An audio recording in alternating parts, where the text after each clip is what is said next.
എല്ലാവർക്കും സുഖാണെന്ന് വിശ്വസിക്കുന്നു. രാജ്യത്ത് പാചകവാതക വിലയിൽ വ്യത്യാസം വന്നിരിക്കുകയാണ്. വില കുറച്ചിരിക്കുകയാണ്. പക്ഷേ യുദ്ധം തീർന്ന സാഹചര്യത്തിൽ വലിയ കുറവ് വരും എന്ന് പ്രതീക്ഷിച്ചത് ഇല്ലാതെ ചെറിയ കുറവ് മാത്രമാണ് വരുത്തിയിട്ടുള്ളത്. ഇത് ഉൾപ്പെടെ ജൂലൈ മാസത്തിൽ ഗ്യാസ് സിലിണ്ടറുകൾ ഉപയോഗിക്കുന്ന ആളുകൾ അറിഞ്ഞിരിക്കേണ്ട ഏറ്റവും പ്രധാനപ്പെട്ട ഗ്യാസ് അറിയിപ്പുകളാണ് ഈ ഒരു വീഡിയോയിൽ വ്യക്തമാക്കുന്നത്. വീഡിയോയുടെ വിശദാംശങ്ങളിലേക്ക് കടക്കുന്നതിന് മുമ്പ് കൂടുതൽ ആളുകളിലേക്ക് ഇൻഫർമേഷൻ എത്താൻ ഷെയർ ചെയ്യുക, ലൈക്ക് ചെയ്യുക, ഫേസ്ബുക്കിലൂടെ കാണുന്ന ആളുകൾ ഫോളോ ചെയ്യുക. വീഡിയോയുടെ വിശദമായ വിവരങ്ങളിലേക്ക് വരാം.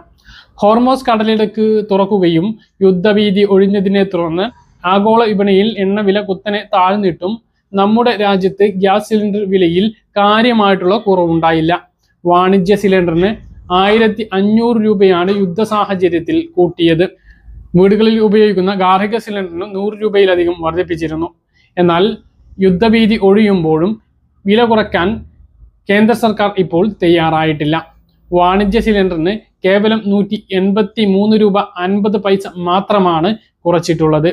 3113 രൂപയുണ്ടായിരുന്നത് 2930 എന്ന ശരാശരി വിലയിലേക്ക് പല പട്ടണങ്ങളിലും ചെറിയ വ്യത്യാസങ്ങൾ ഉണ്ടാകും. ആ ഒരു രീതിയിലേക്ക് വാണിജ്യ സിലിണ്ടറിന്റെ വില കുറഞ്ഞിട്ടുണ്ട് എങ്കിലും ഇത് ചെറുകിട കച്ചവടക്കാർക്കും ഹോട്ടലുകാർക്കും വലിയ തിരിച്ചടി തന്നെയാണ്.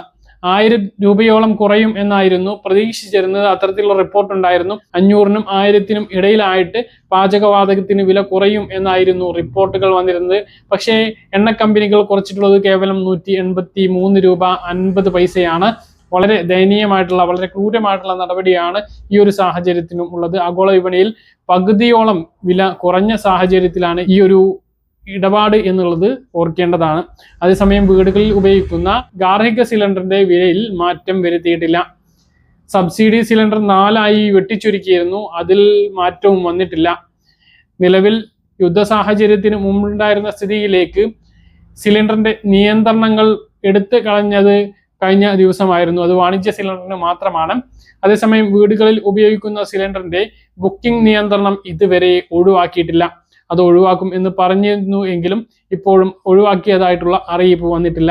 നിലവിൽ നഗരപ്രദേശങ്ങളിൽ 25 ദിവസവും ഗ്രാമപ്രദേശങ്ങളിൽ 45 ദിവസവുമാണ് ബുക്കിംഗ് ഇടവേള. അപ്പൊ ഈ കാര്യം എല്ലാ ആളുകളും ശ്രദ്ധിക്കണം. ഇതാണ് ഏറ്റവും പ്രധാനപ്പെട്ട ഗ്യാസ് വിതരണവുമായി ബന്ധപ്പെട്ട അല്ലെങ്കിൽ ഗ്യാസ് സിലിണ്ടറുമായി ബന്ധപ്പെട്ട അറിയിപ്പ്. അതുപോലെ PNG കണക്ഷൻ ഉള്ളവർക്ക് LPG കണക്ഷൻ ഒഴിയാനുള്ള സമയം ജൂൺ 30 ആയിരുന്നു. അപ്പൊ ഇനിയും ആരെങ്കിലും അങ്ങനെ ഒഴിയാത്ത ആളുകളുണ്ട് എങ്കിൽ, അതായത് പൈപ്പ് ലൈൻ കണക്ഷൻ നിങ്ങളുടെ വീട്ടിൽ എടുത്തിട്ടുണ്ട് എങ്കിൽ, LPG കണക്ഷൻ ക്യാൻസൽ ആക്കാതെ ഇരിക്കുന്നുണ്ട് എങ്കിൽ അത് ഉടനെ ക്യാൻസൽ ആക്കണം. ഇല്ല എങ്കിൽ ഫൈന് വരുന്നതാണ് എന്നുള്ളതും ഓർക്കണം. അതുപോലെ തന്നെ നമ്മുടെ വീടിന് അടുത്ത് കൂടെ പൈപ്പ് ലൈൻ ഗ്യാസ് കണക്ഷൻ ലഭ്യമാണ് എങ്കിൽ അതിലേക്ക് മാറുകയും വേണമെന്നും കേന്ദ്ര സർക്കാർ വ്യക്തമാക്കിയിട്ടുണ്ട്. അപ്പോൾ ഈ ഒരു രീതിയിലാണ് നമ്മുടെ സംസ്ഥാനത്തെ ഗ്യാസ്. അപ്പോൾ ഇതാണ് ഈ മാസത്തെ ഏറ്റവും പ്രധാനപ്പെട്ട ഗ്യാസ് സിലിണ്ടറുകൾ അറിയിപ്പുള്ളത്. KYC ചെയ്യാത്ത ഉജ്ജ്വൽ യോജന കണക്ഷൻ ഉള്ള ആളുകൾ തീർച്ചയായിട്ടും KYC ഉടനെ ചെയ്യണം. എല്ലാവർക്കും KYC ചെയ്യേണ്ടതുണ്ട്. പക്ഷെ ഉജ്ജ്വൽ യോജന കണക്ഷൻ ഉള്ളവർക്ക് സബ്സിഡി മുടങ്ങാതിരിക്കാൻ അത് നിർബന്ധമായിട്ടും ചെയ്യേണ്ടതാണ്. എല്ലാ വർഷവും അവർ KYC ചെയ്യേണ്ടതാണ്. സിലിണ്ടറിന് 5 കിലോമീറ്റർ ചുറ്റളവിൽ ഡെലിവറി ചാർജ് ഇല്ല. അതിനുശേഷമാണ് ഓരോ 5 കിലോമീറ്ററിനും വെച്ച് 10 രൂപ, 20 രൂപ, 30 രൂപ, 35 രൂപ, ഇങ്ങനെ 45 രൂപ, 60 രൂപ വരെ ആകുന്നത്. അല്ലാതെ ഒരു ഡെലിവറി ചാർജ് 5 കിലോമീറ്റർ ചുറ്റളവിൽ ഡെലിവറി ചാർജ് നൽകേണ്ടതില്ല. പല ആളുകളും 100 രൂപക്കൊക്കെ മുകളിൽ ഡെലിവറി ചാർജ് നൽകുന്ന സാഹചര്യം ഉണ്ട്. അത് കരിഞ്ചന്തയിൽ ഗ്യാസ് വാങ്ങുന്നത് കൊണ്ടാണ്. ഇപ്പോൾ ബുക്ക് ചെയ്യാതെ കിട്ടുന്നില്ല എന്നുള്ളത് വാസ്തവമാണ്. പക്ഷേ മുമ്പ് ആ ഒരു സാഹചര്യം അല്ലായിരുന്നു.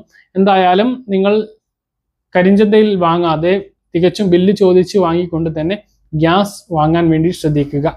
അപ്പോൾ ഇതാണ് ഗ്യാസ് സിലിണ്ടറുമായി ബന്ധപ്പെട്ട് നിങ്ങളെ അറിയിക്കാനുള്ളത്. പറഞ്ഞ കാര്യങ്ങൾ കൃത്യമായിട്ട് മനസ്സിലാണെന്ന് കരുതുന്നു. ഇതുപോലുള്ള ഇൻഫർമേഷൻ ലഭിക്കാൻ ചാനൽ സബ്സ്ക്രൈബ് ചെയ്യുക, ബെൽ ഐക്കൺ എനേബിൾ ചെയ്ത് നോക്കുക. മറ്റൊരു വീഡിയോയുമായി നമുക്ക് വീണ്ടും കാണാം. ദൂരേക്കും ബൈ.